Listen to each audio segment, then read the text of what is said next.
Well, very good evening to you. Thanks for clicking on to this video discussion this evening. Very quick indeed. I'm actually heading to bed in about 5-10 minutes. I'm back up again at 2:30 in the morning.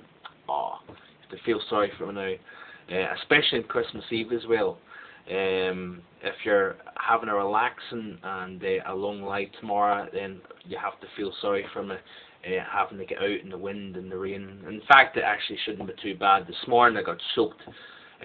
But it seems quite kind of frosty out there, so instead of getting soaked, I'll probably be skating around in the morning with my truck, heading down to Dumfries.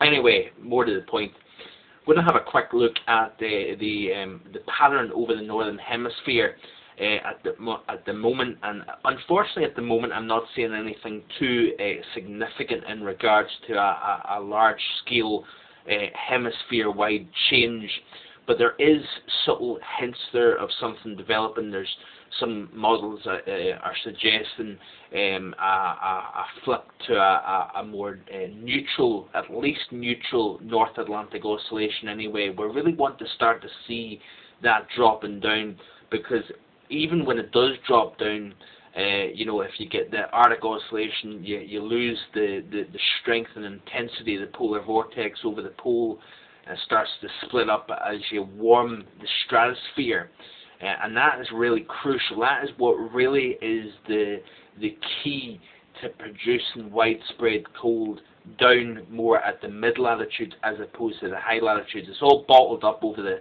high latitudes over the pole at the moment, and I'm going to show you that in a minute.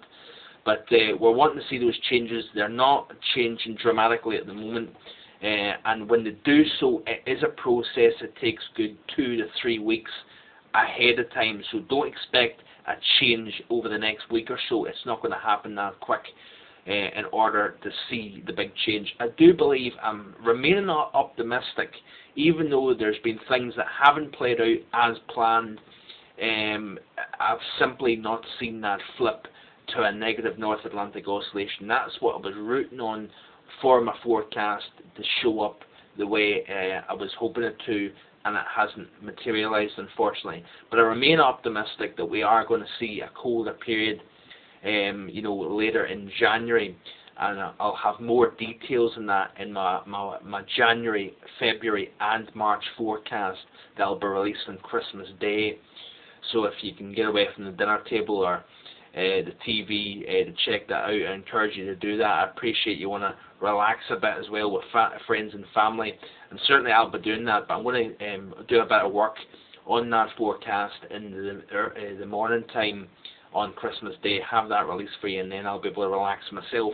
Anyway, let's get down to business here. You can see this is actually off the NCEP, the NOAA website, and you can see here, folks, the latest forecast, the ensemble run for the North Atlantic oscillation. You can see for such an extended period of time we've seen it above normal, that line showing neutral, and of course the wavy line has been exactly what's happened, and it's remained generally positive now for quite some time, since at least, you know, basically we're talking way back in the early part of the autumn season. Really, it's been positive. The models are starting to show that pretty sharp drop down to neutral, but then the models are starting to show it returning back to a positive again. Of course, we don't want to see that, but they're up and down, up and down. They're really difficult to go by, to be honest with you. So therefore, you know, I'm not going to get overly panicked about the fact that it's showing positive. Let's skip ahead to the ECMWF site. This is looking over the northern hemisphere. So this is like a bird's eye view looking down over the North Pole. Now you can see here Europe, Spain, France, up into the UK. I know it's not particularly clear, and I apologise for that. This is Greenland, North America. But if you notice here, the core of the coldest air over the pole at the moment, or certainly over the northern hemisphere, is all centred over Asia at the moment. So eastern Siberia, Asian Siberia, we're talking about exceptional cold, nothing unusual, you expect that this time of year. And then there's another pocket of very, very intense cold over northwest Greenland. as well as over eastern Canada. We've got pretty cold there over central and northern parts of Quebec as well. But if you skip through the sequence, you're going to notice something here. You're going to start to notice as I skip ahead, if you keep focusing on that pull over Asia, as I skip through the weekend, notice how it starts to ease off and it actually migrates. It starts to move, spreads itself out, but it also starts to move across the pole.